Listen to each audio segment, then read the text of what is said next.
Сизге кеңешим сөзсүз түрдө ораторский искусствону обязательно окуп коюшуңуз керек, көп ырдашыңыз керек экен.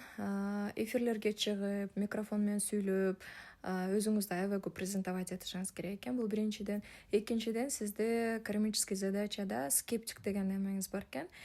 Бир ситуацияга аябай скептически карайт экенсиз. Ал дегени, например, бир психологияга ишенсеңиз, болду уже только психологияга ишенип кетесиз. Например, бир религияга ишенсеңиз, только религияга ишенесиз, башка нерсени вообще карабайсыз. Же болбосо дагы бир кандайдыр бир практикаларга, бир ушундай бир нерселерге ишенсеңиз, только ошол жака кетет экенсиз да.